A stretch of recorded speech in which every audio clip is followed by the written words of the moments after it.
Պարոն Թաթոյան, քանի որ ներխուժումների հետ կապված այնպիսի հայտարարություններ արեցիք, որոնք դժվար է շատ մարսել, ուզում եմ հասկանալ, ներխուժված տարածքներում են թաքստոցներ կառուցել, թե իրենց հատվածում պատկերը ինչպիսին է, այսինքն այդ ամրաշինական աշխատանքները, որ կատարվել են հենց մեր սուվերեն տարածքում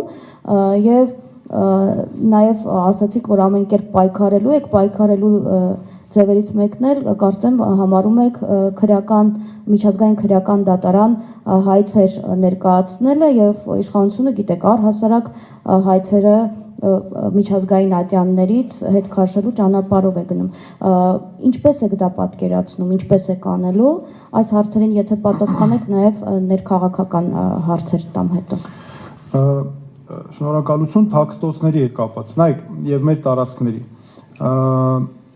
Վարդենիս համայնքում այնինչ ես ներկայացրեցի, բացառությամբ այս պահի դրությամբ այդ թաքստոցները, ինչը մենք հայտնաբերել ենք արբանյակային լուսանկարներով, մնացած ամբողջը մեր տարածքում է, Հայաստանի Հանրապետության։ Նոր դիրքի կառուցում եւ ներխուժում, դրանով վերահսկողության հաստատել մեր գյուղերի նկատմամբ լրացուցիչ, սոտքի հանքավայրի նկատմամբ, պարոտավայրերի նկատմամբ եւ այն ճանապարհի նկատմամբ, որը մեր զինվորականները օգտագործում են, որը լրացուցիչ վտանգներ բերելով, կյանքի համար վտանգներ բերելով ոչ միայն մեր քաղաքացիական բնակչության համար, էգզիստենցիալ պարզապես, այլ նաեւ մեր զինվորականների համար, նաեւ հոգեբանական ճնշման հնարավոր հարց է։ Մյուսը դուք հիշում եք այն ռազմավարական ճանապարհը, դրան կոչվում են նաև այն օպերատիվ, այսպես մարտավարական, ռազմավարական նշանակության ճանապարհը, որ իրենց դիրքերի միջև կառուցել են Վարդենիսում, դա նույնպես մեր տարածքն է։ Իրենց տարածքում է միայն, այսպես սահմանի գրեթե հենց անմիջապես սահմանին է, անմիջապես այդ թաքստոցները, որ նախատեսված են, բայց այդ թաքստոցները, որ նրանք տեղակայել են, բնականաբար հենց այնպես չի տեղակայված։ Դրանք Հայաստանի, մենք սլակներում էլ այսպես ցույց ենք տալիս, որ դրանք Հայաստանի Հանրապետության գյուղերի մեր բնակավայրերի նկատմամբ վերահսկողություն սահմանող տարածքներ են։ Եվ դրանք ոչ միայն թաքստոցներ են մեքենաների համար, դրանք նաև կարող են օգտագործվել հարձակման նպատակներով, ինչ որ իրենց կոմունիկացիաները այսպես բարելավեն դիրքերը։ Այդտեղ կարող են անգամ մեքենաների թաքստոց օգտագործվել ներթափանցման հնարավորություններով եւ այլն։ Այսինքն սրանք հարցեր են, որ Ադրբեջանը, եթե այո, իրենք կարող են ասել իրենց պաշտպանական, կարող են ասել, բայց ես կարծում եմ, նաեւ դա արվել է այս անվտանգության խնդիրներն առաջացնելու համար։ Մնացածը ջերմուկի հատվածը, այնտեղ մենք ցուցադրեցինք երկու դիրք, որը իրենց տարածքում է, բայց մեր կարծիքով այնպես է արված, որ բնականաբար Հայաստանի անվտանգության համակարգը խաթարում է, եւ մյուսները մեր տարածքներում են նորից, ինչպես արդեն ցույց տվեցի, ականանետային դասակների համար նախատեսված դիրքերը եւ գիտեք այս ամենը նաեւ նպատակ ունի քաղաքական ճնշման ենթարկել Հայաստանի Հանրապետությանը, այսինքն օրինակ տարբեր որոշումների, աշխարհաքաղաքական որոշումների կայացման հարցում, թեկուզ ներքաղաքական որոշումներում ազդելու համար, օրինակ Նիկոլ Փաշինյանի գործողությունների վրա կամ Հայաստանի իշխանությունների, նրանք կարող են սա որպես քաղաքական ճնշման, եւ ես վստահ եմ օգտագործելու են, որպես քաղաքական ճնշման միջոց Հայաստանի Հանրապետության նկատմամբ, եւ որտեւ ակնհայտ է Հայաստանի իշխանությունը գիտի, չէ՞ ինչ են արել, թեկուզ թույլ են տվել, որովհետեւ իրենց տարածքներում իրենց համար դա քաղաքական խնդրեմ կլիներ, եթե հանգարտ եւ չէին էլ կարողանալու, որովհետեւ Ադրբեջանից ակնհայտ կախված է Հայաստանի իշխանությունը եւ պարզ է, որ չէին էլ անելու, բայց մյուս կողմից էլ նրանք գիտեն, չէ՞, որ այսպես ներթափանցել են Հայաստանի անվտանգության համակարգը, ցանցի պես բացել են ուղղակի, պարզ է, որ գիտեն ինչերի են ընդունակ եւ պարզ է, որ սա ճնշման միջոց է լինելու Հայաստանի Հանրապետության նկատմամբ։ Գինը, որով պարտանում են, ամփոփում են եւ այլը, հետագայում կրակելն է։ Ոչ թե կրակելն է հետագայում գինը, այլ դրա գինը ներխուժումն է եւ Հայաստանի Հանրապետության տարածքը կտոր կտրելն է եւ սա է։ Ինչ վերաբերում է միջազգային քրեական դատարան եւ հայցերին, Ադրբեջանի նախագահը անընդհատ խոսում է հանցագործություններից, իբր թե մենք ենք նրանց նկատմամբ կատարել, չէ՞, եւ անընդհատ այդ հարցը բարձրացնում է։ Եվ սպառնում է այդ կեղծիք թեման Արևմտյան Ադրբեջան եւ այլն, ինքը հենց դրա հետ է կապում։ Հիմա ես նաև Ադրբեջանի նախագահին ուղղված առաջարկներ եմ հրապարակել։ Ասում, եթե այդքան վստահ եք, որ դուք ապացույցներ ունեք, որ մենք այդպիսի հանցագործություններ են կատարել ենթադրաբար, եկեք գնանք միջազգային քրեական դատարան, դուք գնացեք մի հատ երկիր գտեք, չեք վավերացրել այդ կանոնադրությունը, գնացեք մի երկիր գտեք, այդ ուրիշ երկրով եկեք դիմեք Հայաստանի դեմ միջազգային քրեական դատարան։ Տեսնենք հələ ով է հաղթելու, որ մեզ այդքան սպառնում են, որտեղ նրանք իրենց ռազմական սպառնալիքների հիմքում նաև դնում են դա։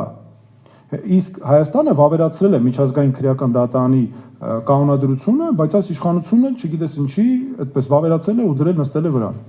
Հիմա միջազգային հայցերի հետ կապված դուք ասում եք, այո, մենք չենք պատրաստվում ոչ մի միջազգային հայց հետ քաշել, որովհետև դրանք մեր քաղաքացու իրավունքների պաշտպանության համար են, դրանք մեր երկրի անվտանգության համար են, այլ հակառակը հարկ եղած դեպքում, իհարկե ներկայացրել ենք նոր հայցեր, որովհետև դրանք մեր իրավունքների պաշտպանության համար են։ Պատրան եւ երկու ներքաղաքական հարց, դուք ասում եք մեկը Ռուսաստանի տեխնացուն է, մյուսը Արևմուտքի տեխնացուն է, դուք Հայաստանի Հանրապետության վարչապետի տեխնացուն եք, խնդրում եմ փակագծերը բացեք, ում կոնկրետ նկատի ունեք, ով ում տեխնացուն է, եւ երկրորդ հարցս վերաբերում է նրան, որ դուք կարծես թե Սամվել Կարապետյանին թիրախավորել եք, հաշվի առնելով նաեւ ձեր այն հայտարարությունը, որ մեկ մարդու համար սահմանադրություն չի կարելի փոխել, այդ արատավոր պրակտիկայից պետք է հրաժարվենք։ Խնդրում եմ այս առումով եւս փակագծերը բացեք։ Շնորհակալություն։ Սկսենք նրանից, թե ով ում տեխնացուն է։ Ակնհայտ է, որ Ադրբեջանի, թե ով է Ադրբեջանի տեխնացուն, ես նկատի եմ ունեցել Նիկոլ Փաշինյանին եւ դա ինձ համար ակնհայտ է եւ ավելին Ադրբեջանը անգամ չի թաքցնում, որ իր տեխնացուն համար 1 աջակցության, այսպես տեխնացուն Նիկոլ Փաշինյանն է։ Մնացածը ինչ որ ասել եմ, ես կներեք, բայց կթողնեի ձեր երևակայությանը առհասարակ։ Ինչ վերաբերում է Սամվել Կարապետյանին։ Տեսեք, Սամվել Կարապետյանը հանրահռչակ մեր հայրենակիցն է։ Սամվել Կարապետյանը կարևորագույն անգնահատելի, անուրանալի գործեր է արել թե Հայաստանի, թե Արցախի համար։ Ես շատ լավ հիշում եմ Արցախում հիվանդանոցը, ինչ բարեկարգ, ինչ ժամանակակից վիճակում էր եւ ինչ հզոր դեր կատարեց մարդասիրական պատերազմի ժամանակ, դրանից առաջ։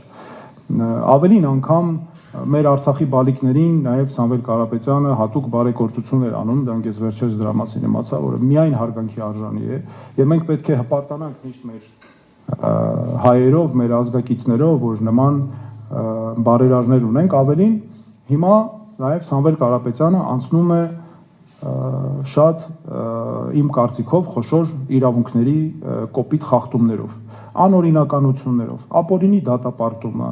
նրա քաղբանտարկյալ լինելը, որը ես անվանել եմ, որ պարզապես քաղաքական պատանդ է պահվում, որ թույլ չտան կոնկրետ գործունեություն իրականացնի։ Եվ սա այն է, ինչ ես իմ